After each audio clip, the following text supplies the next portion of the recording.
आप सबों को जय मसीह की। आइए हम परमेश्वर की महिमा और उसके आराधना में शामिल हों। आज की सुबह हम परमेश्वर का हृदय से धन्यवाद करें, उसके नाम को हम ऊंचा उठाएं, क्योंकि सचमुच में वो परमेश्वर महान है और स्तुति और महिमा के योग्य है। आइए हम अपने आप को परमेश्वर की आराधना के लिए तैयार करें, अपने आप को परमेश्वर के निकट में लेकर आएं, प्रार्थना में शामिल हों।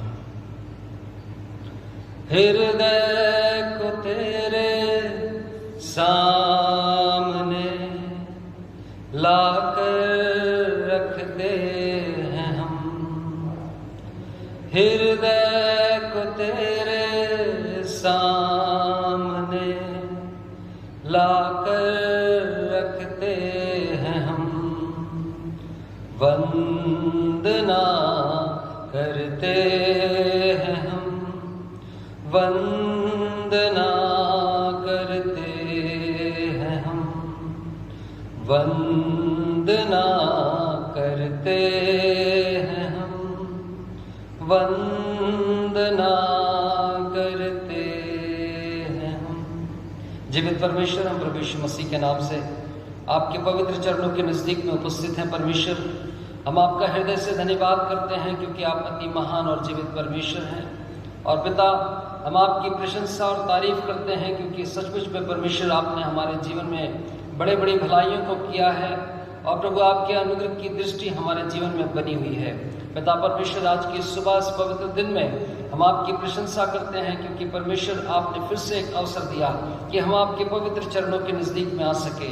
प्रभु आपके नाम की प्रशंसा और बड़ाई हो, आपका नाम ऊंचा किया जाए। आज की सुबह जब हम आपकी आराधना में शामिल होते हैं परमेश्वर, आप हमारे मनों को तैयार करें, आप हमारे जीवन को परमेश्वर प्रभु जी दया करके ग्रहण करें, और प्रभु जी हमारी आराधना, हमारी प्रार्थना और सारी बातें आपके निकट में ग्रहण के योग्य ठहरे।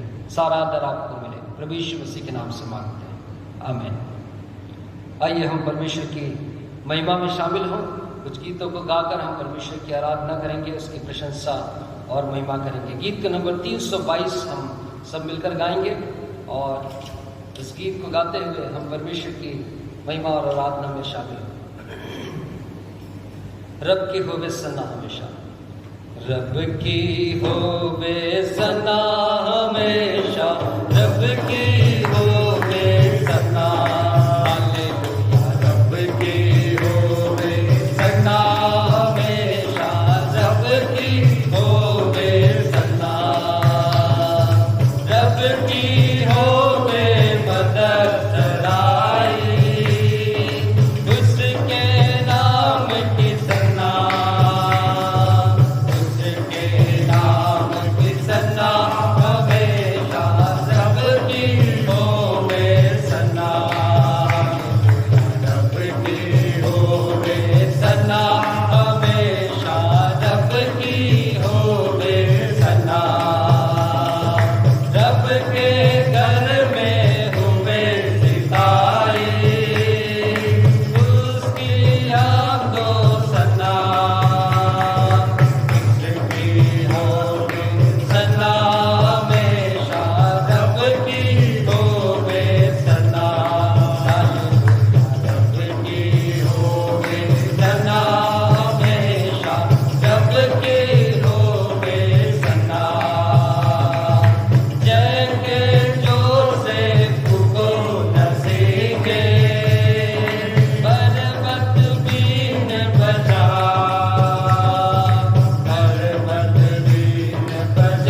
परमेश्वर की महिमा में हम और एक गीत गाएंगे।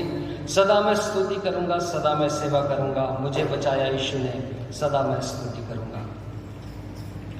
सदा मैं स्तुति करूंगा, सदा मैं सेवा करूंगा, मुझे बचाया यीशु ने, सदा मैं स्तुति करूंगा, सदा मैं स्तुति करूंगा, सदा मैं सेवा करूंगा, मुझे बचाया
धन्यवाद परमेश्वर, हम आपके बड़े नाम की महिमा और स्तुति करते हैं।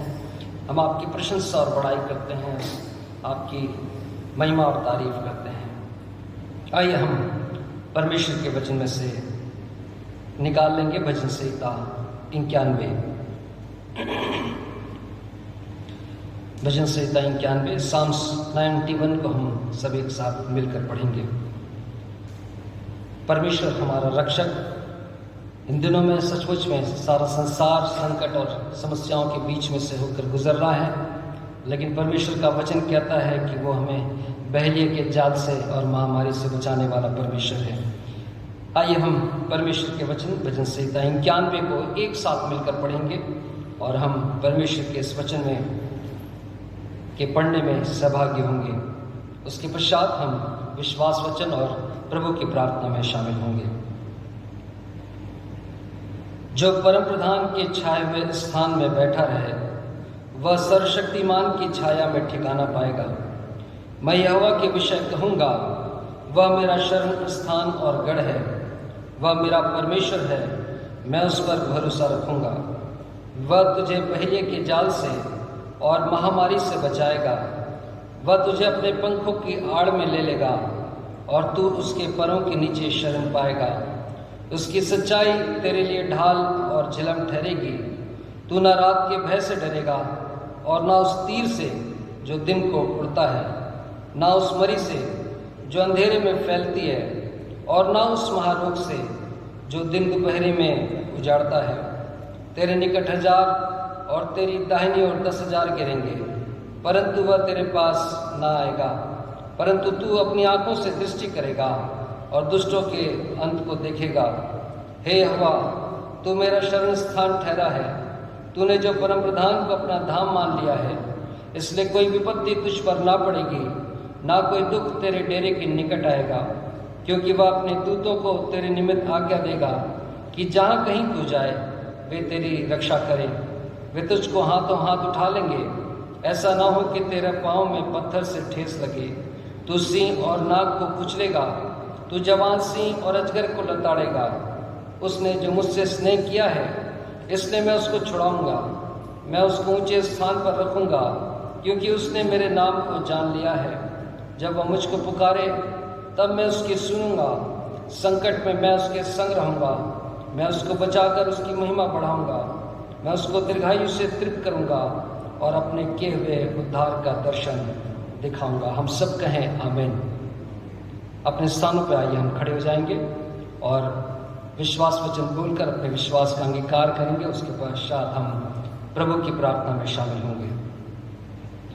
मैं विश्वास करता हूँ परमेश्वर पिता पर, जो स्वर्ग और पृथ्वी का सर्वशक्तिमान सृजनहार है, और उसके इकलौते पुत्र अपने प्रभु यीशु क्रिस्त पर, जो पवित्र आत्मा से गर्भ में आया, कुमारी मरियम से उत्पन्न हुआ, पुन्तियुस पिलातुस की आज्ञा से दुख उठाया, क्रूस पर चढ़ाया गया, मर गया और गाड़ा गया, पाताल में उतरा, तीसरे दिन मृतकों में से जी उठा, स्वर्ग पर चढ़ गया और परमेश्वर सर्वशक्तिमान पिता के दाहिने हाथ जा बैठा है, जहाँ से वह जीवितों और मृतकों का न्याय करने को फिर आएगा। मैं विश्वास करता हूँ पवित्र आत्मा पर, एक ही पवित्र क्रिश्चियानी कलीसिया, पवित्रों की संगति, पापों की क्षमा, देह के जी उठने और अनंत जीवन पर आमीन। हे हमारे पिता, तू जो स्वर्ग में है, तेरा नाम पवित्र माना जाए, तेरा राज्य आए, तेरी इच्छा जैसे स्वर्ग में पूरी होती है, वैसे इस पृथ्वी पर भी पूरी हो। हमारे दिन भर की रोटी आज हमें दे, और जैसे हमने अपने अपराधियों को क्षमा किया है, वैसे ही हमारे अपराधों को क्षमा कर, और हमें परीक्षा में ना ला, बल्कि बुराई से बचा, क्योंकि राज्य, पराक्रम और महिमा सदा तेरी है। आमीन। इससे पहले कि हम कलीसियाई प्रार्थना में शामिल हों, आइए हम परमेश्वर की महिमा में एक गीत को गाएंगे। यीशु तेरी दया से मैं जीवन जीता हूँ, यीशु तेरी कृपा से मैं आगे बढ़ता हूँ। इस गीत को हम सब मिलकर गाएंगे, परमेश्वर की महिमा करेंगे, क्योंकि सचमुच में वो परमेश्वर ही है जो हम सबों को बचाता है, संभालता है और हमारे जीवन को आगे बढ़ाता है। यीशु तेरी दया से मैं जीवन जीता हूँ, यीशु तेरी कृपा से मैं आगे बढ़ता हूँ। धन्यवाद धन्यवाद यीशु तेरा, धन्यवाद धन्यवाद धन्यवाद यीशु तेरा, धन्यवाद। फूलों में रंग तूने डाला, पंछी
परमेश्वर, हम प्रभु यीशु मसीह के नाम से आपके पवित्र चरणों के नजदीक में उपस्थित हैं परमेश्वर।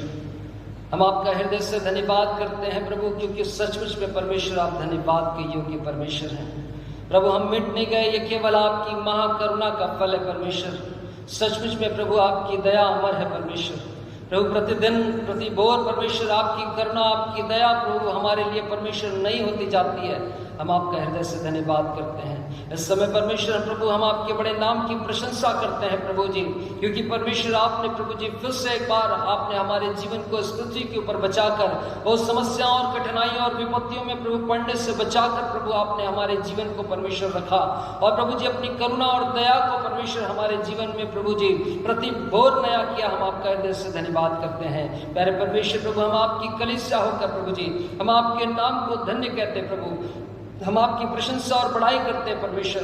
हम आपके नाम को ऊंचा उठाते हैं स्वामी, क्योंकि सचमुच में परमेश्वर आपका अनुग्रह हमारे जीवन में हुआ है। हम आपका धन्यवाद देते हैं परमेश्वर। पिछले दिनों में प्रभु आपकी कलीसिया के ओ प्रभु जी बहुत सारे लोग परमेश्वर समस्याओं और कठिनाइयों और विपत्तियों के बीच में से होकर गुजरे, लेकिन परमेश्वर प्रभु आपने प्रभु जी सुधी दी, आपने परमेश्वर सहायता किया प्रभु जी। ओ प्रभु जी वो संकट में से परमेश्वर प्रभु निकाला प्रभु जी उनको, और प्यारे परमेश्वर फिर से अपने अनुग्रह में खड़ा किया। हम आपका धन्यवाद देते हैं। विशेष रूप से हमारे भाई प्रसाद भाई के परिवार के लिए हम आपका धन्यवाद करते हैं परमेश्वर, कि प्रभु जी आपने परमेश्वर संकट के बीच में से उनको निकाला। और भी प्रभु बहुत सारे ऐसे लोग हैं परमेश्वर जो प्रभु आपके कहलाते हैं, जो प्रभु जी इन दिनों में पिछले दिनों में संकट में पड़े, लेकिन परमेश्वर प्रभु आपके अनुग्रह प्रभु जी उनके जीवनों में बना हुआ है। हम आपका धन्यवाद करते हैं। और फिर से एक बार प्रभु जी आपके लोगों को, आपकी कलीसिया को, ओ परमेश्वर आपकी प्रजा को हम आपके पवित्र चरणों के नजदीक में लाते हैं। और पिता परमेश्वर प्रार्थना करते हैं प्रभु यीशु मसीह आपका सामर्थी लहू प्रभु जी ओ परमेश्वर हर एक के सुरक्षा का बाड़ा ठहरे।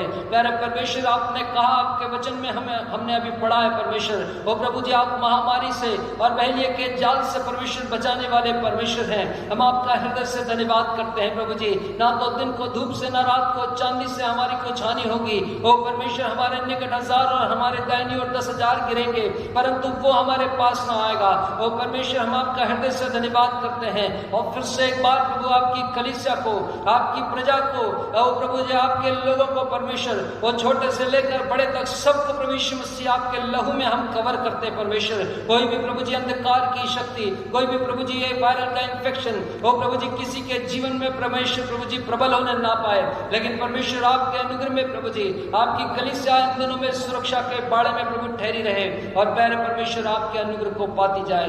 प्यारे परमेश्वर हम प्रार्थना करते हैं प्रभु जी विशेष रूप से उन लोगों के लिए जो परमेश्वर इन दिनों में अपनी सेवा के काम में लगे हुए, और प्यारे परमेश्वर बड़ा ही कठिन है, लेकिन परमेश्वर फिर भी प्रभु जी वो प्रभु हिया बांधे हुए आप पर भरोसा करते हुए परमेश्वर वो प्रभु जी उस सेवा के काम में लगे हुए परमेश्वर प्रभु आप उनकी सहायता और मदद करें, अपने सामर्थ्य और बलवंत हाथ को बढ़ाएं, और आप प्रभु जी उन्हें परमेश्वर आशीष दे प्रभु जी। उनकी सुरक्षा के लिए परमेश्वर आपके स्वर्गदूत प्रभु जी निरंतर प्रभु जी और उनके साथ साथ बने रहे परमेश्वर, और आपका अनुग्रह प्रभु जी होने के पाए परमेश्वर। हमारी प्रार्थना है प्रभु जी ओ परमेश्वर जो लोग प्रभु जी वो प्रभु बीमार है परमेश्वर, उनके लिए हमारी विनती है परमेश्वर वो आपका सामर्थ्य और बलवंत हाथ प्रभु जी उनको उठाकर फिर से खड़ा करे। प्यारे परमेश्वर आपकी कलीसिया के लोग प्रभु जी ओ मिसेस ज्योति डैनियल, मिसेस रंजना लाल, और प्रभु जी विशेष रूप से ओ प्रभु मिसेस एस्तर सिंह को, और प्यारे परमेश्वर और भी जितने लोग प्रभु बीमार हैं उन सबको हम आपके पवित्र चरणों के नजदीक में लेकर आते हैं। पिछले दिनों में प्रभु जी यहाँ से जो प्रार्थना की गई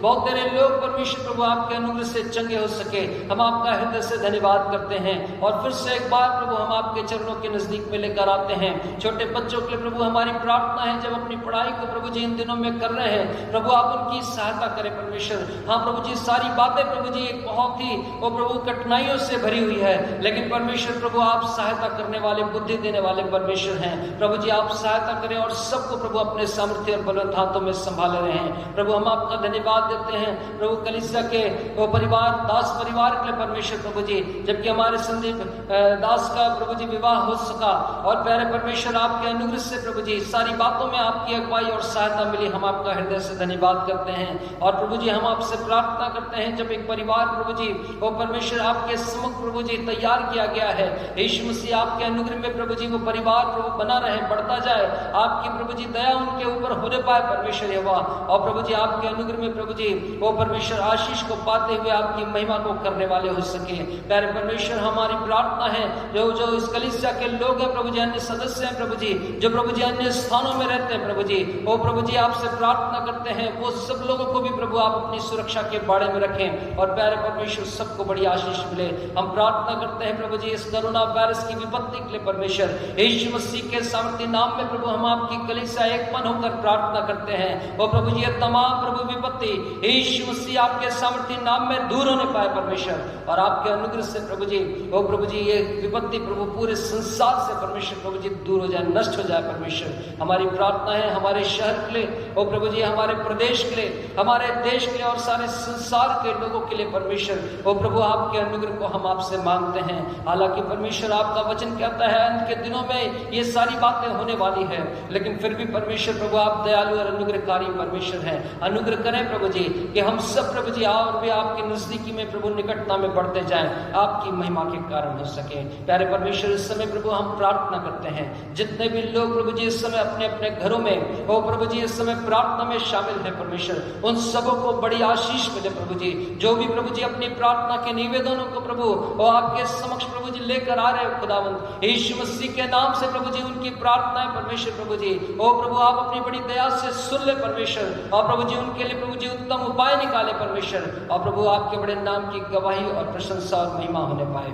प्यारे परमेश्वर सारा आदर और सारी महिमा आपको देते हैं, जबकि प्रभु जी इस ऑनलाइन के द्वारा परमेश्वर हम आपकी आराधना को कर रहे हैं। हाँ परमेश्वर प्रभु जी हम सब प्रभु जी अपने अपने घरों में हैं, वो प्रभु जी हम सब एक साथ तो इकट्ठे नहीं हैं, लेकिन फिर भी परमेश्वर प्रभु आपका अनुग्रह हमारे जीवनों में हुआ है परमेश्वर। हम आपकी महिमा और स्तुति करते हैं, और प्रभु आगे की आराधना को हम आपके चरणों के नजदीक में लेकर आते हैं। सारी बातें आपके निकट में ग्रहण के योग्य ठहरे। प्रार्थना प्रभु यीशु मसीह के नाम से हम सब एक मन होकर मांगते हैं, आमीन। इस समय होगा कि हम परमेश्वर के वचन को सुनेंगे। हमारे बीच में पास्टर विकास डेनियल उपस्थित हैं, और मैं उनसे आग्रह करूंगा कि वो सामने आए और परमेश्वर के वचन को जो परमेश्वर ने उनको अगुवाई दिया है, उनको बताया है, परमेश्वर की कलीसिया के साथ बांटें। आप सबों को जय मसीह की एक बार फिर से आज की इस रविवारी आराधना में आप सभी का स्वागत है। इसके पहले कि हम वचन की शिक्षा में जाएंगे, मैं कुछ सूचनाओं को आपको देना चाहता हूं। जैसा कि पिछले 2 सप्ताहों से मैंने विवाह की पुकार की थी, जो कि जो दास परिवार है हमारे मेनोनाइट चर्च भिलाई के जो सदस्य हैं, उनके परिवार में जो विवाह था वो संदीप दास का जो है वो विवाह संपन्न हुआ, और ये 19 तारीख को जो है ये विवाह जो है वो संपन्न हुआ, और ये रायपुर में जाकर के जो है वहाँ पर इनका विवाह जो है वो हुआ है। और हमारे कलीसिया में एक सदस्य और इस विवाह के माध्यम से जुड़ सकी है, और जो कि संदीप दास हमारे कलीसिया का एक जवान बेटा है, और उनका विवाह जो है वो रुचि दास के साथ हुआ है। तो हम आज की इस आराधना में मेनोनाइट चर्च भिलाई होकर के हम रुचि दास का अपनी कलीसिया में स्वागत करते हैं, और ये दुआ करते हैं कि जिनको प्रभु ने जोड़ा है हम सब उनके साथ दुआ में लगे रहें, उनके लिए दुआ करें, ताकि जो नया जो जीवन प्रभु ने उनको दिया है, वैवाहिक जीवन जो दिया है,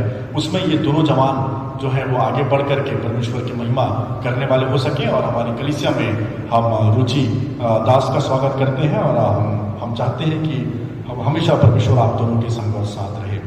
और इसी सिलसिले में दूसरी सूचना मैं इस प्रकार से आपको देना चाहूँगा कि जो आप में से किसी को भी यदि कोई प्रार्थना की विनती है या कोई गवाही है जिसको आप हमारे साथ बांटना चाहते हैं, तो आप मुझे वो मेरे व्हाट्सएप मैसेज में मुझको भेज सकते हैं, या मुझे कॉल करके आप बता सकते हैं। यदि कोई प्रार्थना की विनती है तो मेरा नंबर जो है यहाँ पर आपको दिखाई देगा। इस नंबर में आप कभी भी मुझे कॉल कर सकते हैं, और इस नंबर में आप मुझे व्हाट्सएप भी कर सकते हैं। यदि किसी को गवाही देनी है, प्रेयर रिक्वेस्ट हो, तो मेरा नंबर आपके सामने यहाँ पर डिस्प्ले हो रहा है। तो इस नंबर को आप अपने पास रखिए, और जब भी आपको किसी प्रकार की कोई भी बातचीत आपको मुझसे करनी है तो इस नंबर के द्वारा आप मुझसे संपर्क कर सकते हैं। तो यही कुछ सूचनाओं का मैं आपको देना चाह रहा था। आइए अब इसके बाद हम सीधा जाएंगे परमेश्वर के वचन की ओर। और जैसा कि पिछले 2 सप्ताहों से, जब से मैं यहाँ पर आया हूँ, तब से ये मेरा तीसरा सप्ताह है और तीसरा सप्ताह हमारे संदेश का भी है। संदेश का तीसरा सप्ताह इसलिए मैं बोल रहा हूँ क्योंकि हम लोग एक सीरीज में तैयारी कर रहे हैं, एक सीरीज में स्टडी कर रहे हैं, ताकि जो सीरीज में हम बढ़ते चले जा रहे हैं, जिसका हम अलग अलग पार्ट, अलग अलग भाग सीखते हैं, वो है विश्वास के ऊपर। तो जो हमने टॉपिक चुना है ऐसे समय में, वो है एक्टिव फेथ। देखिए, फेथ का होना अलग बात है। हम फेथ के बारे में बात नहीं कर रहे हैं, हम एक्टिव फेथ के बारे में बात कर रहे हैं। तो आज का जो सप्ताह है वो एक्टिव फेथ वीक 3 है। एक्टिव फेथ वीक 3, तीसरा सप्ताह एक्टिव फेथ का। तो कई बार हम लोग ये सब बोलते हैं कि विश्वासी हैं और हमारे पास विश्वास है, हमारे पास फेथ है। पर तो मैं आपको बताना चाहूँगा, विश्वास और फेथ का होना ही काफ़ी नहीं होता, परंतु उसका एक्टिव होना ज़रूरी होता है। जैसे कि हमारे घरों में लाइट बल्ब तो होते हैं, परंतु वो उसको जलाना, जब उससे रोशनी निकलेगी, जब आप उसको एक्टिव करोगे, तब वो उसका रोशनी देने का काम करता है। यदि आप उसके स्विच को बंद कर देंगे, तब भी वो बल्ब जो है या जो लाइट है वहाँ पर रहेगा, परंतु वो एक्टिव नहीं रहेगा। क्यों नहीं रहेगा? क्योंकि हमने उसको स्विच ऑफ कर दिया है। परंतु यदि हम उसको ऑन करेंगे, तभी वो एक्टिव होगा और उस अंधकार को दूर करेगा, जिसके लिए उस बल्ब को, उस ट्यूबलाइट को या उस लाइट को बनाया गया। तो उसी प्रकार से हमारा फेथ भी है। हम सबके पास विश्वास है, परंतु क्या वो विश्वास एक्टिव है या नहीं, इसके बेस पे हम सीखते चले जा रहे हैं। और आज वीक 3 है हमारे विश्वास में आगे बढ़ने का। और आज की जो शिक्षा पाई जाती है, वो पाई जाती है लूका रचित सुसमाचार, उसका अध्याय 5 पद 17 से लेकर के 26 तक। लूका रचित सुसमाचार अध्याय 5 पद 17 से लेकर के 26 तक। तो इस जगह पर, इस स्थल पर आपको एक ऐसी बात सुनने को मिलेगी जो कि मैं आखिरी में, ऐसा लिखा हुआ है, मैं पढ़ना चाहूँगा। जो 5 का जो 26वां पद है, उसमें इस प्रकार से लिखा हुआ है, तब सब चकित हुए और परमेश्वर की बड़ाई करने लगे और बहुत डर कर कहने लगे कि आज हमने अनोखी बात देखी है। तो सबसे पहले मेरा आखिरी आयत को पढ़ने का मकसद ये प्रियो, ताकि इसको हम समझ सकें कि जो घटना ये जो 26 के पहले के जो आयत में हुई है, उसके बेस पे यहाँ पे लोग इस प्रकार से कह रहे हैं कि आज हमने अनोखी बात देखी है। तो ये क्या अनोखी बात थी जिसके बारे में यहाँ पर कहा जा रहा है? तो ये अनोखी बात ऐसी बात है जिसको यदि आप पढ़ेंगे, आपको सबको सुपरिचित है। और जब आप इसको पढ़ेंगे तो आप इस बात को जान पाएंगे कि ये लकवे का मारा, झोले का मारा जो था एक व्यक्ति, उसको प्रभु यीशु मसीह ने अपनी स्थिति में से खड़ा कर दिया था और वो अपनी घाट को उठा करके इन लोगों के सामने से गया था। तो इनके बारे में आज हम सीखेंगे कि किस प्रकार से इस आयत में बहुत सारी एक्टिव फेथ के बारे में, मैं फेथ के बारे में बात नहीं कर रहा हूँ, मैं एक्टिव फेथ के बारे में बात कर रहा हूँ। रॉकेट वगैरह जब हम लोग लॉन्च करते हैं तो उसमें ऐसा वर्ड यूज करते हैं ना कि एक्टिव है कि नहीं मिसाइल, एक्टिव है कि नहीं सब चीजें। तो वो चीजें, रॉकेट रखा रहना एक अलग बात है, एक्टिव रॉकेट होना एक अलग बात है। तो फेथ की बात नहीं चल रही है, फेथ एक्टिवेट करने की बात चल रही है। तो क्या चीज था इस जगह पर, इस आयत में, इस जीवन, इस व्यक्ति के जीवन में, जो जिसको लकवे का मारा था, जो झोले का मारा हुआ था, जिसको पैरालिसिस था, वो ऐसा बात वहां पे देखा, ऐसी अनोखी बात उन्होंने देखी कि जिनसे उनका विश्वास, परमेश्वर की महिमा, ये सब लिखा हुआ है। तब सब चकित हुए और परमेश्वर की बड़ाई करने लगे। तो ऐसा क्या हुआ था? तो सब चकित हो गए, परमेश्वर की बड़ाई करने लगे। तो इस आयत में से आज हम सीखेंगे एक्टिव फेथ के बारे में। तो सबसे पहली आयत जो मैं पढ़ना चाह रहा हूँ वो इस प्रकार से लिखा हुआ 17 में। और एक दिन ऐसा हुआ कि वह उपदेश दे रहा था और फरीसी और व्यवस्थापक वहां बैठे हुए थे, जो गलील और यहूदियों के हर एक गांव से और यरूशलेम से आए थे और चंगा करने के लिए प्रभु की सामर्थ उसके साथ थी। 18 पद, और देखो कई लोग एक मनुष्य को जो झोले का मारा हुआ था खाट पर लाए और वे उसे भीतर ले जाने और यीशु के सामने रखने का उपाय ढूंढ रहे थे। अब यहाँ पर इस प्रकार से लिखा हुआ है कि प्रभु यीशु मसीह एक जगह पर थे और कुछ लोगों को ये बात मालूम थी और लिखा हुआ है कि चंगाई करने की सामर्थ उसके साथ थी। मतलब एक ऐसा सामर्थ था प्रभु के पास जो चंगाई को दे सकता था। अब यहाँ पर सीधा सीधा उस पावरफुल बात को बताने के बाद कि प्रभु के पास कैसी सामर्थ है, यहाँ पर अगला वर्ष में इस प्रकार कहता है, और कुछ लोग, अब ये लोग कौन है हम नहीं जानते, कितने लोग हैं शायद हम नहीं जान सकते, इनके नाम क्या है, कुछ आइडेंटिफिकेशन कुछ नहीं दिया है, परंतु एक चीज इन लोगों के पास था, वो था इनका एक मित्र या इनका एक साथी या इनका एक जानने वाला व्यक्ति जिसको लकवा था और वो सालों से अपने एक बिस्तर पर अपने चारपाई पर लेटा रहता था। अब वो व्यक्ति इनको नहीं बोला था कि मुझे ले जाओ यीशु मसीह के पास और मुझे चंगाई दिलवाओ। यहां पर ऐसा लिखा हुआ है कि कुछ लोग, और देखो कई लोग, एक मनुष्य को, कई लोग लिखा हुआ है, एक मनुष्य को जो झोले का मारा हुआ था खाट पर रहा है। तो यहाँ पर इतनी स्थिति खराब थी कि उसको वो लोग उठा ही नहीं सकते थे, ना उसको किसी प्रकार से लोग दूसरे तरीके से कैरी कर सकते थे, तो पूरा खाट समेत उसको उसके घर से उठा लिए। तो यहाँ पर ये जो विश्वास दिख रहा है, देखिए किसी को उठाना और किसी को प्रभु यीशु के पास लाना, ये दोनों में एक्टिव फेथ की जरूरत है। किसी के घर जाकर के किसी को सिर्फ पॉजिटिव बातें बोलना अच्छी बात है, परंतु पॉजिटिव बातें करना एक अलग बात है। हम कई बार ऐसा होता है कि लोगों के प्रोत्साहन के लिए, उनके उत्साहवर्धन के लिए हम अच्छी अच्छी बातों को तो बोलते हैं, हम दुआओं को भी करते हैं, परंतु क्या हम उनको कैरी कर रहे हैं? जो हमारा शब्द उनके लिए है, जो हमारी बातें उनके लिए, जो हमारा विश्वास उनके लिए है, क्या उस विश्वास हमारा इतना मजबूत है कि हम किसी के परिस्थिति में जाएं और उसकी परिस्थिति यदि ऐसी हो जैसा वो लकवे का मारा व्यक्ति था, तो उसको वो उठा करके लेके जा रहे थे। किस बेस पे उठा करके लेके जा रहे थे? किस लिए उठा करके लेके जा रहे थे? क्योंकि उन्होंने सुना था कि यीशु मसीह यहाँ पर आया है और उसको चंगाई करने का सामर्थ्य है। तो वो उनका विश्वास था जो इस दोस्त को या इस लकवे के मारे व्यक्ति को उठा करके ले जाने में उनकी सहायता किया। और यहाँ पर इस प्रकार से लिखा हुआ, lazy faith won't carry what seems insignificant to Christ. अब देखिए यहाँ पर एक्टिव फेथ और एक्टिव फेथ का उल्टा क्या होगा? Lazy faith. लेजी फेथ ये सोच सकता है कि उस व्यक्ति ने तो मुझे नहीं बोला ना लेके जाने की, मैं क्यों करूं?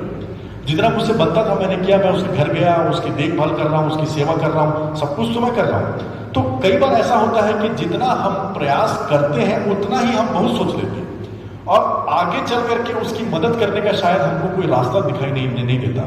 तो जो लेजी फेथ होता है वो ये सोचेगा कि जितना मैं कर रहा हूं उतना ही कोई नहीं कर रहा। मैं उसके लिए, उसको राशन पानी चाहिए, उसको राशन पानी ला के दे रहा हूँ, उसका घर का काम नहीं कर सकता, मैं उसके घर के काम कर रहा हूँ, परंतु उठा करके प्रभु के पास लेके जाना, इसके लिए एक एक्टिव फेथ चाहिए। इनएक्टिव फेथ या लेजी फेथ ये बोल सकता है कि जो मैं कर रहा हूं वो बहुत है, मैं इसके लिए यहीं से दुआ कर रहा हूं, सब कुछ मैं तो कर रहा हूं, परंतु यहां पर लिखा हुआ है कि किसी भी परिस्थिति को हम ना ये मत सोचें कि किसी भी परिस्थिति में हमको एक व्यक्ति की मदद अपने विश्वास के द्वारा करनी चाहिए। एक व्यक्ति की मदद हमको अपने विश्वास के साथ साथ उस व्यक्ति की परिस्थितियों में जा करके अपने विश्वास के बल पर उस व्यक्ति को उस परिस्थिति से बाहर निकालने का प्रयास करना चाहिए, जैसे ये लोग किए।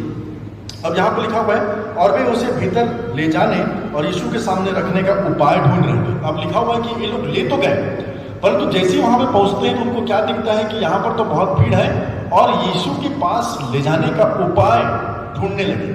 तो ढूंढने की जरूरत क्यों पड़ती है? प्रभु यीशु मसीह क्या खो गए थे वहां पर जो ये ढूंढ रहे थे?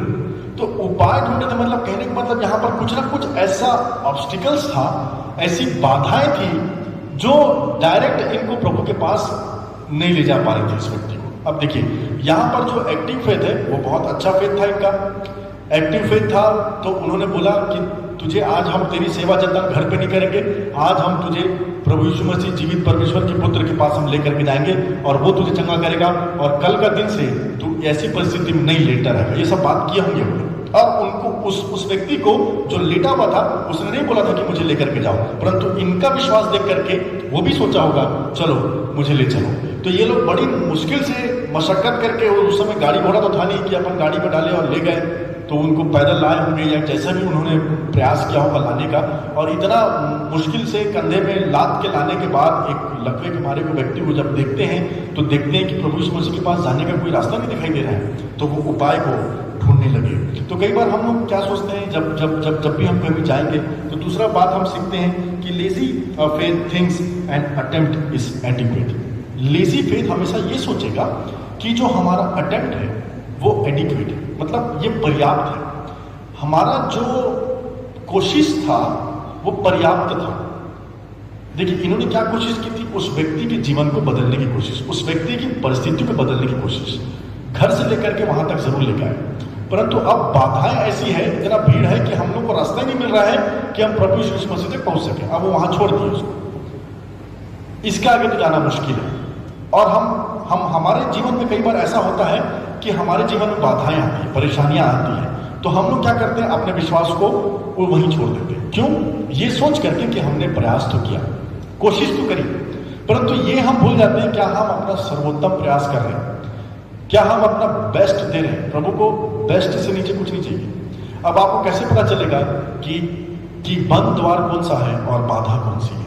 अब इनको प्रभु यीशु मसीह के पास जाना है, तो इनको ऐसा ये सोच सकते थे कि हमने पर्याप्त कोशिश करी, इस व्यक्ति को इतनी मेहनत करके यहाँ तक लाए, और यहाँ पर आने के बाद यदि हमको ऐसा नजर आ रहा है कि हम लोग आगे नहीं बढ़ सकते, हम यहीं छोड़ देते हैं इसको। शायद इसकी परिस्थिति में यही लिखा है, शायद हमारा जीवन में जो परेशानी है वो रहेगी। क्यों? आपने कोशिश नहीं किया। बोले हम कोशिश किए, परंतु बहुत भीड़ थी, प्रभु के पास नहीं पहुंच पाए। कुछ लोग पूछेंगे इतना मेहनत से इसको लेके जा रहे होंगे, कुछ लोग देखे होंगे इसको लेके जाते हुए, कहाँ लेके जा रहे हो? तो ये लोग रास्ते पर बोलते आए होंगे कि हम जीवित परमेश्वर के पास लेकर जा रहे हैं, उसका एक पुत्र है जिसको चंगाई करने की सामर्थ्य मिली है, तो ऐसा बोलते हुए भी लेके गए होंगे। तो अब क्या करें जब बाधा आ गई, जब हमारा प्रयास जो हमने प्लान किया था, जो प्लान करके हम घर से निकले थे, या जो प्लान करके हम अपने भविष्य में जो बनने के लिए निकले थे, वो बनने के पहले बहुत सारी बाधाएं हमारे बीच में आई, और हम उन बाधाओं को देख करके डर गए और ये सोचने लग गए कि कम से कम हमने कोशिश तो किया। पर सबसे बड़ी बात यह है, कोशिश में बहुत सारे लेवल होते हैं, first level, second level, third level, बहुत लेवल होता है उसका। कोशिश का सबसे हाई लेवल जो होता है वो बेस्ट होता है, और सबसे बोलते हैं good, better and best. Verb के भी 3 फॉर्म होते हैं, गुड के 3 फॉर्म है, गुड, बेटर, बेस्ट। तो आप कौन से फॉर्म में हैं? कौन से फॉर्म में आप कोशिश कर रहे हैं? सिर्फ गुड, तो गुड तो ये लोग काम कर देते हैं, गुड यानी ठीक है, हम ले जाते हैं और देखेंगे प्रभु यीशु मसीह का। तो यहाँ पर कई बार क्या होता है, जब भी हम क्लोज डोर को देखते हैं या ऐसे समय में जो बाधाएं आती है, तो हम अपना विश्वास को किनारे कर देते हैं और ये सोचते हैं कि हमने प्रयास किया, परंतु अब शायद इसके आगे हम नहीं जा सकते। तो यहाँ पर हम देखते हैं कि किसी भी प्रकार से ये लोगों ने ये नहीं सोचा कि हम पर्याप्त हैं, तो इन्होंने ये सोचा कि कोई दूसरा रास्ता निकालते हैं और अच्छे से प्रयास करते हैं। अब इतनी दूर आए हैं, इतना विश्वास करके आए हैं, तो बिना प्रभु से मिले तो नहीं जा पाएंगे, बिना प्रभु से मिले हम नहीं जाएंगे। और उसके आगे लिखा हुआ है 19 पद में, और जब भीड़ के कारण उसे भीतर न ले जा सके, तो 19 पद में सीधा लिखा हुआ है, मैंने पढ़ा था 18 पद तक, उपाय ढूंढ रहे थे, और उपाय ढूंढने में उनको समय लगा होगा। और उसके बाद जब भीड़ के कारण उसे भीतर न ले जा सके, तो उन्होंने कोठे पर चढ़कर और खपरेल हटाकर उसे खाट समेत बीच में यीशु के सामने उतार दिया। तो ये वाला एक योजना उनके दिमाग में आई कि इतना भीड़ तो है, ये बात तो संभव नहीं है, यहां से जाना मतलब नहीं पता चलता, क्योंकि सभी लोगों की कुछ ना कुछ समस्या है, सभी लोगों को कुछ ना कुछ परेशानी है। ये बाधा को पार करना बहुत मुश्किल है, वो भी इस लकवे के मारे के साथ। तो इसलिए उन्होंने एक दूसरी योजना बनाई, और वो योजना ये थी जिसको हम सब जानते हैं कि छप्पर को खोल करके उन्होंने उस लकवे के मारे को वहां पर पहुंचाया जहां पर प्रभु यीशु मसीह थे। तो हम इस बात को यहाँ पर ये देखना चाह रहे हैं कि किस प्रकार से इनका जो विश्वास है वो न केवल उन्होंने प्रयास किया, परंतु प्रयास में अपना सर्वोत्तम दिया, बेस्ट दिया। और उसके बाद जब इनको कोई रास्ता नहीं मिल रहा था, तो इनको एक रास्ता दिखा जो कि छत है। अब छत को खोलने के लिए, अब इनका घर तो था नहीं है, हम सब जानते हैं इनका घर तो था नहीं, तो छत को खोलने से पहले इन लोगों ने ये सोच लिया होगा कि जो भी कॉन्सिक्वेंसेस होगा, जो भी हमको जो देना पड़ेगा छत खोलने के लिए, जो भी हमको इसका परिणाम भुगतना पड़ेगा, हम उसके लिए तैयार हैं, परंतु इस व्यक्ति को प्रभु की उपस्थिति में लेके जाना अति आवश्यक है। देखिए इनका विश्वास कभी हार नहीं माना। अब वो तो लकवे का मारा का कोई रोल ही नहीं है यहाँ, वो एक शब्द नहीं बोला, इन्हीं लोग सब आपस में बात कर रहे हैं, यही लोग, ये कई लोग, इन्हीं लोग सब आपस में योजना बना रहे। देखिए कितना अच्छा एक विश्वास है कि विश्वास में होकर के ये लोगों के पास यदि असफलता दिखाई दी, तब भी ये लोग उसमें से कुछ अच्छा निकाल रहे हैं और बोल रहे हैं कोई दिक्कत नहीं, जमीन का रास्ता नहीं तो क्या हुआ, छत चलते हैं, छत खोल देंगे और छत से खोल करके हम उसको डालेंगे। तो यहाँ पर और आगे जब हम देखेंगे, उसके बाद लिखा 20वें पद में, उसने उनका विश्वास देखकर उनसे कहा। अब उसने कौन? ये प्रभु यीशु मसीह। प्रभु यीशु मसीह ने उनका विश्वास, मतलब ये कौन लोग? कई लोग जो उसको लेकर के आए थे, उनका विश्वास देखकर, झूले के मारे का विश्वास देख करके नहीं कहा लिखा। प्रभु यीशु मसीह ने उन लोगों का विश्वास देखा। जब प्रभु यीशु मसीह को ने देखा होगा कि छत वत खुल रहा है, क्या हो रहा है। तो छत खुलना किसी घर का छोटी मोटी बात नहीं होती। अब उस समय वैसा घर था जिसका छत खोल सकते थे, परंतु उस छत तक पहुंचने में कितना मशक्कत करनी पड़ी होगी। कई बार हम इनको सीधा पढ़ लेते हैं कि उन लोगों ने छत खोला और छत खोल के डाल दिया। कई घंटों का मेहनत लगा होगा एक लकवे के मारे के व्यक्ति को ऊपर तक पहुंचाना, चढ़ करके उसको पलंग में लिटाए लिटाए पहुंचाना कोई मजाक बात नहीं होती। बहुत परिश्रम, बहुत मेहनत का काम है, और ये छोटा मोटा विश्वास के लोग नहीं कर सकते इसको। इनका विश्वास इतना बहुत जबरदस्त था जिसकी प्रशंसा यीशु मसीह करता है। 20 में लिखा, उसने उनका विश्वास देखकर उससे कहा, उनका विश्वास मतलब जो लोग लेकर के आए थे उनका विश्वास देख करके कहता है उस मनुष्य से जिसको लकवा था, जिसको झोले का मारा था, हे मनुष्य तेरे पाप क्षमा हुए। तो यहां पर विश्वास किसका काम आया? विश्वास आया काम उन लोगों का जो उस लकवे के मारे को लेकर के आए थे, परंतु जो विश्वास का प्रतिफल है वो किसको मिला? उस व्यक्ति को जो कि उस इन विश्वासी लोगों के संगति में था, या उन विश्वासी लोगों के झुंड में था जिसको वो लोग उतार दिए थे। तो कई बार हम इस बात को हमको सीखना है कि किस प्रकार से प्रभु यीशु मसीह तक लोगों को पहुंचा। यदि हम अपने आप को विश्वासी कहते हैं तो मेरा विश्वास ऐसा एक्टिव फेथ होना चाहिए। मेरा कहने का मतलब ये है कि ऐसे लोगों को जिनके जीवन में समस्या है, तकलीफ है, हम उनको प्रभु यीशु मसीह की उपस्थिति में लेकर के जाएं। अब देखिए, प्रभु यीशु मसीह की उपस्थिति में जाने से पहले इनको ये देखना पड़ा होगा कि उस छत में ऊपर चढ़ गए और उस प्रभु यीशु मसीह है कहाँ? उसमें लिखा डायरेक्ट जहां प्रभु यीशु मसीह बैठे थे उनके सामने उसको उतारा गया। तो इसके पहले ये लोग इन्वेस्टिगेशन भी किए होंगे, नाप जोप किए होंगे कि प्रभु कितना दूर में बैठा होगा। भीड़ बहुत थी, किसी व्यक्ति ने बहुत सोच समझ के उसने नापा होगा, जोपा होगा, देखा होगा, अंदाजा लगाया होगा कि प्रभु यीशु मसीह है किधर। क्योंकि भीड़ में कहीं भी किसी को उतार देना, कहीं भी छोड़ देना विश्वास में, ये तो ठीक बात नहीं। यदि हमारा विश्वास है कि हम प्रभु यीशु मसीह के पास किसी को ले आए और उसकी परिस्थिति बदल जाएगी, तो हमको ये इन्वेस्टिगेशन करना पड़ेगा कि प्रभु यीशु मसीह है कहाँ, प्रभु यीशु मसीह है किधर बैठा, किधर है, किसके जीवन में प्रभु यीशु मसीह कहाँ पर बैठा है, किस जगह पर बैठा है, हम उसको ढूंढें। और उसके बाद उसको उसी जगह में ये लोग उतारे जहां पर वो उनको प्रभु यीशु मसीह जो है वो देख सकता था। और लिखा हुआ है उनके विश्वास को देख करके जो नीचे उतार रहे थे उस व्यक्ति से कहा, जो कि झोले के मारा था, कि तेरे पाप जो है वो क्षमा हुए। और उसके बाद ये तो फर्स्ट पार्ट हो गया। हमारा काम ये है, देखिए हम हमेशा आराधना भवन क्यों आते हैं, हम ये ऑनलाइन वर्शिप क्यों कर रहे हैं, क्यों हम ऐसा माहौल क्रिएट करते हैं कि आप प्रभु के पास आ जाएं? क्योंकि एक विश्वासी का काम यही होता है कि वो दूसरे विश्वासी को या जो उनके संपर्क में है उनको कहाँ लेके आ जाए? प्रभु यीशु मसीह की संगति में लेकर के आ जाए, उनकी उपस्थिति में लेकर के आ जाए। क्योंकि एक्टिव फेथ प्रभु यीशु मसीह को भी एक्टिव कर देता है। अब प्रभु यीशु मसीह को भी नहीं मालूम था कि एक व्यक्ति झोले का मारा हुआ इतना सारा चीजें कर रहा है। यहाँ पर कहीं नहीं लिखा है कि उनको मालूम चल गया था या जैसा भी हो, या इसकी मैंने पहले बताया कि लकवे के मारे का कोई यहाँ पर बात हमको सुनाई नहीं देता। तो इनका विश्वास देख करके उस लकवे के मारे का जीवन बदल गया। तो क्या आज मेरा और आपका विश्वास, मेनोनाइट चर्च भिलाई का विश्वास देख करके, क्या हमारे आसपास के लोग, हमारे साथ काम करने वाले, हमारे घर के आजू बाजू रहने वाले, हमारे साथ कार्यालयों में काम करने वाले लोगों का क्या हम परिस्थिति को नहीं बदल सकते? बदल सकते प्रियो।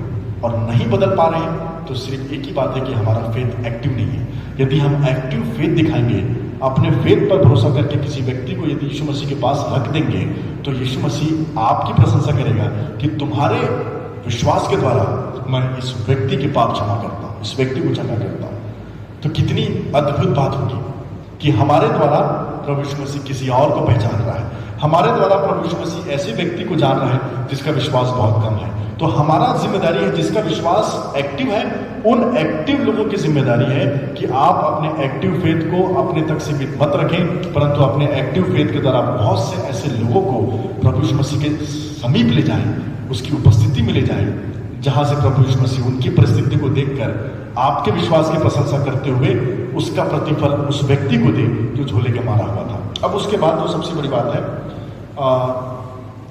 अब यहाँ पर उतारने के बाद कुछ विरोधी लोग थे, ऐसा लिखा हुआ यहाँ पर।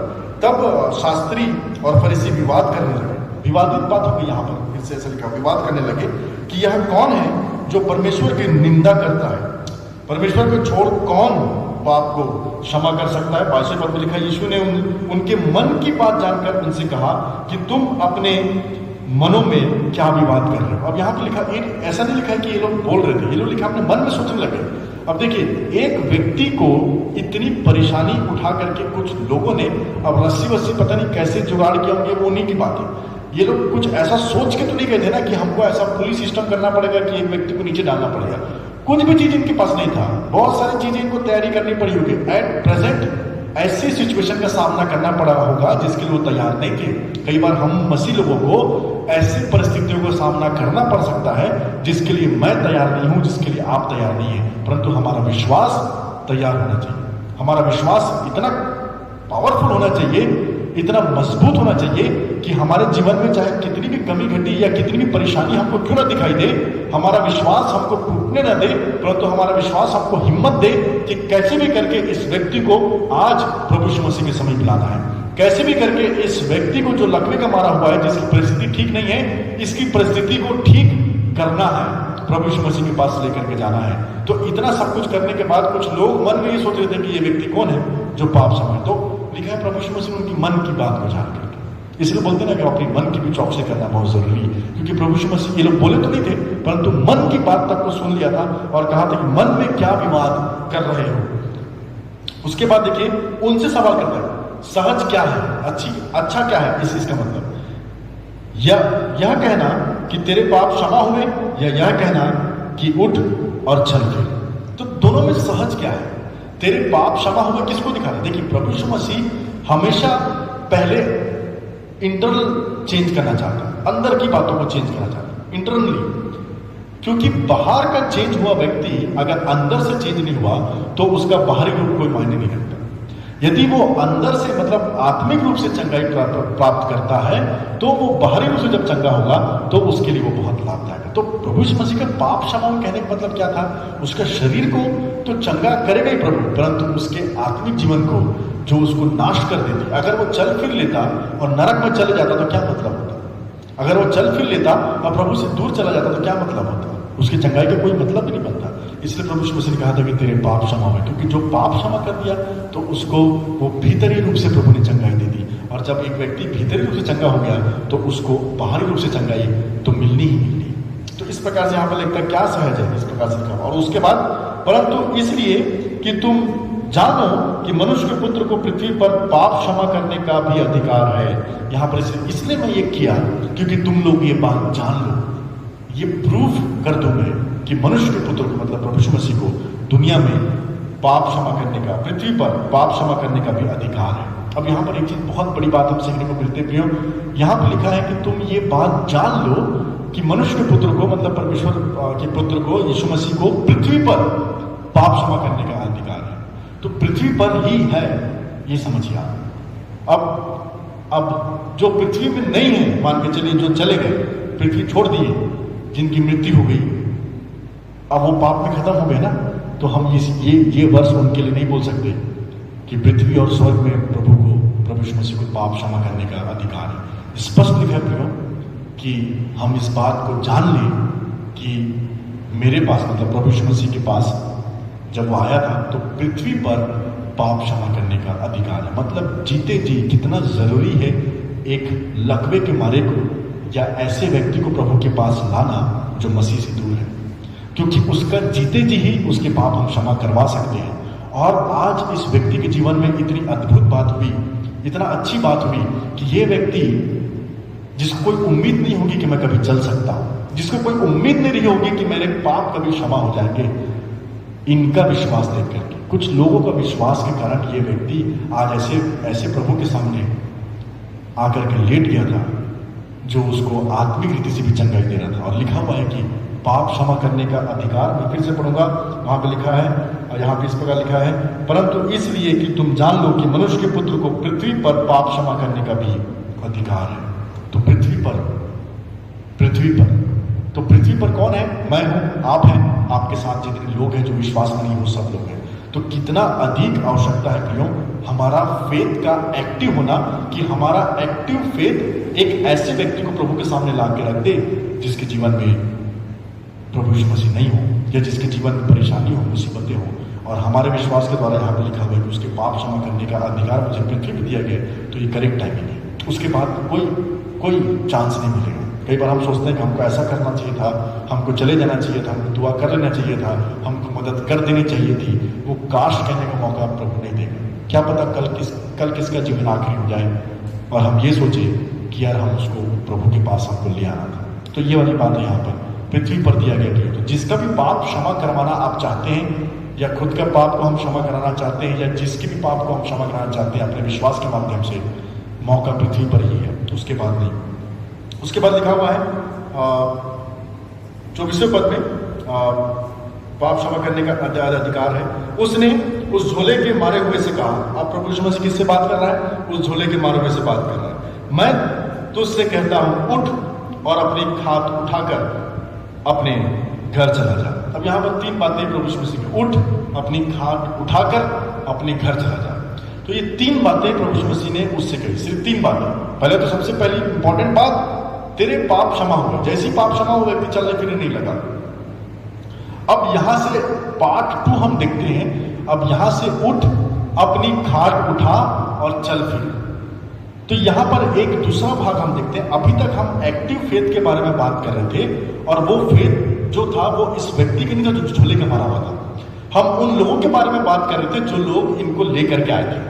उसका विश्वास के द्वारा ये व्यक्ति यहां तक तो पहुंच गया। परंतु अब सबसे बड़ी बात यह है, हमारा काम यह है, एक पास्टर का काम, एक सेवक का काम, एक प्रचारक का काम, एक मसीह व्यक्ति का काम सिर्फ इतना ही है कि वो ऐसे व्यक्ति को प्रभु के पास ले आए जिसका विश्वास प्रभु पे ना हो, या बिना अपने विश्वास के बेस पे हमको सिर्फ व्यक्तियों को प्रभु के पास ले जाना। अब उसके बाद उसका डिसीजन है कि वो उठ रहा है, चल फिर रहा है कि नहीं उठ रहा। क्योंकि देखिए, जो व्यक्ति लकवा मारा हुआ वैसे व्यक्ति को, परिस्थिति को आप देखिए, और उसको कोई जाके बोले कि उठ, अपनी खाट उठा, मतलब खुद तो उठ जा और अपनी खाट को भी उठा और यहां से चला जा अपने घर की ओर, तो ये कुछ नई बात है उसके लिए। जो ऐसी बात है जो शायद उसने कभी की ना हो, या बहुत समय से उसने कभी उठना नहीं सीखा, उठना भूल गया वो व्यक्ति, अपने आप को ही नहीं उठा सकता है वो व्यक्ति। तो प्रभु यीशु मसीह उसको बोलता है, उठ, अपनी खाट को उठा, मतलब अपना खाट को भी उठा, खुद तो उठ जा और अपनी खाट को भी उठा और चल करके जा। अब सोचिए, उसको कोशिश करने के लिए विश्वास लगा। कई बार तो हम कोशिश नहीं करना चाहते। बहुत, देखिए, मैं मानता हूं बहुत से लोग अपने विश्वास के द्वारा प्रार्थना करते हैं, दुआ करते हैं, प्रभु इनका जीवन बचा, उनका जीवन बचा, कोशिश पर्याप्त करते हैं। परंतु अब उस व्यक्ति की जिम्मेदारी है, अब इस व्यक्ति का विश्वास है कि ये उठ रहा है कि नहीं उठ रहा, ये चल फिर पा रहा है कि नहीं चल फिर पा रहा है। क्योंकि हमेशा 2 परिस्थितियां इसके सामने थी। एक तरफ लोग विवाद कर रहे थे, ये कौन है जिसको प्रभु ने क्षमा करने का। एक तरफ उसका विरोधी लोग थे, लिखा हुआ पीछे जगह यदि पलटेंगे तो विरोधी था, परंतु सामने एक आशा थी। तो आप किसकी बात के ऊपर ध्यान दे रहे हैं? आप किस ओर पलट रहे हैं? आप नेगेटिविटी की ओर पलट रहे हैं या आप पॉजिटिविटी की ओर पलट रहे हैं? ये काम उस व्यक्ति का है।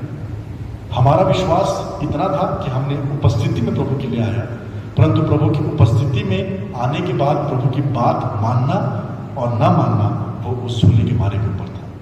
मैं जैसे बताया, प्रभु यीशु मसीह उसको बोला, सुनो, अब मैं तुमको कुछ ऐसा काम करने के लिए बोल रहा हूं जो शायद तुमने सालों से नहीं किया। ऐसा काम करने के लिए बोलूंगा जिसको देख करके सब लोग चकित रह जाएंगे। अब सुनो मेरी बात, उठ और अपनी खाट को भी उठा और चल करके अपने घर चला जा। तो उठने के लिए प्रभु का उठ सुनना और उसका उठना एक्टिव फेथ को मांगता है। फिर से वही बात, सिर्फ उठ बोलने से कोई आदमी उठ जाता है क्या? उसको कोशिश किसको करनी थी? कोशिश करनी थी उस लकवे के मारे। और यदि वो अपनी परिस्थिति में कहीं रोना लेके बैठ जाता है कि नहीं, मुझसे तो नहीं हो पाएगा, मैं तो लकवे का मारा व्यक्ति हूं, आपको नहीं समझ पा रहा कि प्रभु की मैंने उठ नहीं सकता, कोई मेरी मदद करो, ऐसा कुछ नहीं बोला उसने। वो व्यक्ति ज्यादा कुछ बोला ही नहीं इस वर्ष में, सिर्फ उसने एक विश्वास दिखाया अंत में। और विश्वास क्या था? उसने देखा जब उसको नीचे गिरा रहे होंगे उसके जो मित्रगण थे, उसके जो विश्वासी गण उसके साथ थे, तो जब वो धीरे धीरे नीचे जा रहा होगा तो उनका विश्वास वो देख रहा होगा कि ये लोग मुझे इतनी मेहनत करके, भीड़ थी वहां छोड़ सकते थे, एक तो घर से उठा के यहां तक लेके आए, घर से लाने के बाद भीड़ दिखी, वहां भी हिम्मत नहीं हारी, ऊपर सीढ़ी चढ़े, इतनी मेहनत से मुझे ऊपर तक लेकर गए। उसके बाद घंटों पता की कि प्रभु यीशु मसीह है कहां, छप्पर को खोला, रस्सियों का इंतजाम किया, बड़ी ही सावधानी से मुझे नीचे उतारा। ये सारी बातें उसके दिमाग में चल रही होगी। और इतनी सारी बातों को देखने के बाद वो देखा होगा प्रभु यीशु मसीह को कि इतना मेहनत, इतना विश्वास किस पर, वो बैठा था उसके बाजू में प्रभु यीशु मसीह पर। अब इतना मेहनत को देखने के बाद वो ऊपर देखा होगा उनकी तरफ, वो लोग भी इशारा कर रहे हैं, उठ, प्रभु की बात सुन, बोल रहे हैं ना, उठ जा, कोशिश कर। तो सबसे पहली बात, उठने में भी प्रयास की जरूरत है। उठना मतलब जो होता है, सबसे पहला जो इंस्ट्रक्शन प्रभु ने दिया था वो था स्टैंड अप, गेट अप। तो इसका मतलब जो था ट्रस्ट। यदि आप किसी पर विश्वास करते हैं ना, आप मुझे थाम लो, उठो, तो वो क्या चीज है? ट्रस्ट करना। ट्रस्ट करना इसका काम था, विश्वास के साथ साथ भरोसा करना कि मैं उठ सकता हूं, और उठ गया, वो खड़ा हो गया। और दूसरा जो बात था, दूसरा इंस्ट्रक्शन था, वो पिकअप योर मैट, मतलब अपने बिछौना को या खाट को उठा। तो ये खाट को उठाने के लिए प्रभु यीशु मसीह क्यों कहा? आप तो उठ गए, आप खाट की क्या जरूरत है? उसको यहीं छोड़ के चले जाओ। ऐसा भी हो सकता था, यदि मेरे को ऐसा लगता है यदि प्रभु यीशु मसीह नहीं बोलता उसको खाट को उठा, तो व्यक्ति वैसे ही भाग जाता, क्योंकि वो बहुत खुश रहा होगा ना, क्योंकि बहुत समय बाद अपने पैरों पर खड़ा हुआ है। तो बोले उठ, अब अपने खाट को भी उठा। क्यों? क्योंकि उसकी खाट जो है उसकी गवाही है, उसका जो खाट है वो उसकी गवाही है। क्योंकि जब वो वापस अपने घर को जाएगा, तो आया है ना, लोगों ने तुझे देखा है कि तू किस परिस्थिति में आया था, और मैं चाहता हूं कि अपने खाट को तू अकेला उठा और चल करके जा, ताकि लोग तेरे खाट को देख के समझ जाएं कि बड़ी गवाही का काम इसके जीवन में हुआ है। कई बार हम मसीह लोग अपने खाट को छोड़ देते हैं। हमारा जीवन में कितने बड़े बड़े काम प्रभु ने किया है, दिया है, हम नहीं दिखा पाते, हमारे एक्शन के द्वारा हम नहीं दिखा पाते। क्यों? क्योंकि हमारे पास हमारा खाट नहीं है। यदि हम अपने खाट को लेकर के चलेंगे, यदि हम अपने मैट को लेकर के अपने साथ चलेंगे, तो लोग देखेंगे, अरे ये व्यक्ति तो थोड़ी देर पहले इसको कंधे पर उठा करके लेके गए थे, अब ये व्यक्ति अकेला आ रहा है और अपना खाट स्वयं उठा करके चला आ रहा है। इससे बड़ी गवाही और क्या होगी? इससे बड़ी गवाही एक मसीह व्यक्ति के लिए, एक विश्वासी गण के लिए क्या होगी? अब वो बेचारे जो छोड़ के गए तो उसको उनका रोल खत्म। उनका रोल सिर्फ इतना था कि वो प्रभु यीशु मसीह की उपस्थिति में इसको ले आए। जैसे ही प्रभु यीशु मसीह की उपस्थिति में व्यक्ति आया, प्रभु ने बोला उठ। बड़े ही विश्वास और भरोसे के साथ वो उठा, अपनी खाट को उठाया और जा रहा था। और जाने के लिए कहा बोला? तीसरा इंस्ट्रक्शन, गो होम। क्योंकि जहां घर, गो होम क्यों बोला उसको? घर क्यों जाना है? क्योंकि ट्रांसफॉर्मेशन चाहिए, ट्रांसफॉर्मेशन चाहिए। देखिए, प्रभु यीशु मसीह ने जो भी आश्चर्य कर्म किया है मेरे जीवन में, आपके जीवन में, वो सिर्फ आपके जीवन तक सीमित रखने के लिए नहीं किया है, उसको बढ़ाने के लिए किया है, कि तेरे इस आश्चर्य कर्म को देख करके ट्रांसफॉर्मेशन हो। क्योंकि जहां तेरा घर है वहां तुझे लोग जानते हैं कि तू कैसी परिस्थिति में था, लेटा हुआ, अपने पैरों पर खड़ा नहीं हो सकने वाला, दुखी सा, लाचार सा, डिपेंडेंट था लोगों के ऊपर। अब अपने घर जाएगा तो जब लोग तुझे देखेंगे कि एक व्यक्ति जो खाट पर पड़ रहा था, आज देखो किसी के विश्वास के द्वारा इसका विश्वास बलवंत हुआ, और जब इसका विश्वास बलवंत हुआ तो ये व्यक्ति आज अपना खाट को चल रहा है, लेकर के चल रहा है। और जब लोग देखेंगे, आपकी गवाही को सुनेंगे, जब आपके इर्द गिर्द, घर जाने का मतलब क्या है? उस मोहल्ले में जाना, उस जगह पे जाना जहां पे लोग तुझे जानते हो, जहां पे लोग तुझे जानते होंगे तू कितना दुखी व्यक्ति है, तेरे जीवन में कितनी परेशानी थी, उन लोगों के बीच में जब तू खड़ा होकर के मेरी गवाही रखेगा, अपने खाट को रखेगा, तो वो लोग जानेंगे कि किस प्रकार से बदलाव जीवन में आवश्यक है। तो हमारे जीवन से प्रभु क्या क्या चाहता है? एक तो चाहता है कि हम खड़े हो जाएं, अपने खाट को उठाएं, गवाही को लेकर के चलें, और एक अच्छी गवाही एक परिवर्तन को लेकर के आती है दूसरों के जीवन में। जैसा कि प्रभु यीशु मसीह ने कहा था कि तेरी अच्छी गवाही दूसरों के जीवन को बदलने की शक्ति रखती है। और उसके बाद लिखा हुआ है, वह तुरंत उनके सामने उठा, और जिस पर वह पड़ा था उसे उठाकर परमेश्वर की बड़ाई करता हुआ अपने घर चला गया। तो अब बोला इस व्यक्ति ने, और बोला भी तो क्या बोला? परमेश्वर की बड़ाई। तो सबसे अच्छी बात इसने बोला। देखिए, उसके दोस्त उठाए तो नेगेटिविटी बात नहीं कह रहे, कहाँ ले जा रहे हो, मैं गिर जाऊंगा, मैं वैसे ही परेशान हूँ, और मुझे क्यों परेशान कर रहे हो, जैसा मैं हूँ मुझको वैसे ही रहने दो। ये कई बार हम ऐसा भी बोलते हैं, और कई लोग, दूसरे लोग परेशान हो जाते हैं, यार ये खुद नहीं चाहता ठीक होना, हम क्या करें। तो कई बार ऐसा होता है ना कि हम लोग बहुत सारी नेगेटिविटी बातों को बोलते रहते हैं। ये व्यक्ति चुप रहा, करने दिया जिसको जो करना करो, तुम्हारा विश्वास के साथ मैं अपना विश्वास को छोड़ता हूँ। और लिखा है, बोला तो क्या बोला? परमेश्वर की महिमा करता हूँ, वहां चला गया। और 26 में लिखा है, तब सब चकित हुए और परमेश्वर की बड़ाई करने लगे, और बहुत डर कर कहने लगे कि आज हमने अनोखी बात देखी, जो मैंने सबसे शुरुआत में पढ़ी थी। कि क्या अनोखी बात थी? वो ये अनोखी बात थी कि एक व्यक्ति जिसका विश्वास प्रभु पर शायद उतना दृढ़ नहीं था, परंतु कई लोगों का विश्वास ऐसा था कि उसको प्रभु की उपस्थिति में रख दिए, और जैसे ही वो प्रभु की उपस्थिति में आया, उसने अपना विश्वास बनाया और अपना खाट से उठा, ट्रस्ट किया, अपने खाट को उठाया, मतलब अपनी गवाही को अपने साथ लिया और अपने घर चला गया, ताकि वहां जाकर के अपनी गवाही के साथ दूसरों का भी जीवन बदलने वाला हो सके। तो ये कैसे पॉसिबल हुआ प्रियो? एक्टिव फेथ के माध्यम से। यदि हमारा फेथ एक्टिव नहीं है तो हमारा फेथ है क्या? यदि हमारा फेथ एक्टिव नहीं है तो उसको एक्टिव करने की जरूरत है। यदि हमारा फेथ ऐसा है जो यहाँ पे रखा हुआ है, जिसमें कोई फेथ तो है परंतु एक्टिव नहीं, तो उसको एक्टिव करने की जरूरत है, उसको एक्टिवेट करने की जरूरत है। आइए प्रार्थना करें। परमेश्वर पिता, हम धन्यवाद देते प्रभु यीशु मसीह कि आज आपने अपने वचन से हमें बहुत सारी अच्छी बातों को सिखाया, और हम ये दुआ करते परमेश्वर पिता कि जिस प्रकार से इस लकवे के मारे के जीवन में एक एक्टिव फेथ को हम देखते हैं, प्रभु जी वो एक्टिव फेथ हम में से हर एक के जीवन में होने वाला हो सके। हम सब विश्वासीगण प्रभु जी ऐसा विश्वास रखें कि हमारे जीवन के द्वारा बहुत से लोगों का जीवन बदल जाए।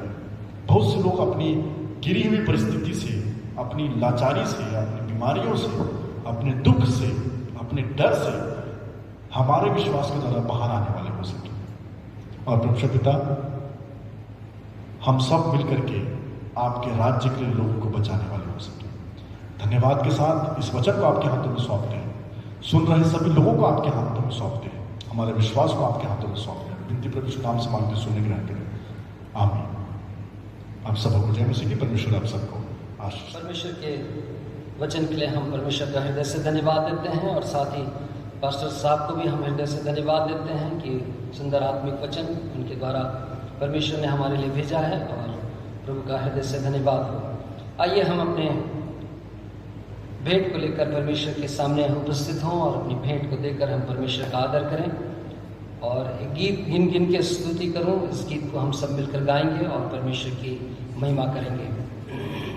और इसी समय हम अपनी भेंट को इकट्ठा करें और अपनी भेंट को आप एनवलप में रखते चले जाएं, ताकि बहुत ही जल्द हम जब इस प्रयास में हैं कि आराधना को हम सामूहिक रूप से संचालित कर सकें, उस समय में हम अपनी भेंटों के साथ हम परमेश्वर के भवन में आएंगे और अपनी भेंट को, जो इतने महीनों की भेंट है, हम उसको लेकर परमेश्वर को धन्यवाद का बलिदान अर्पित करेंगे।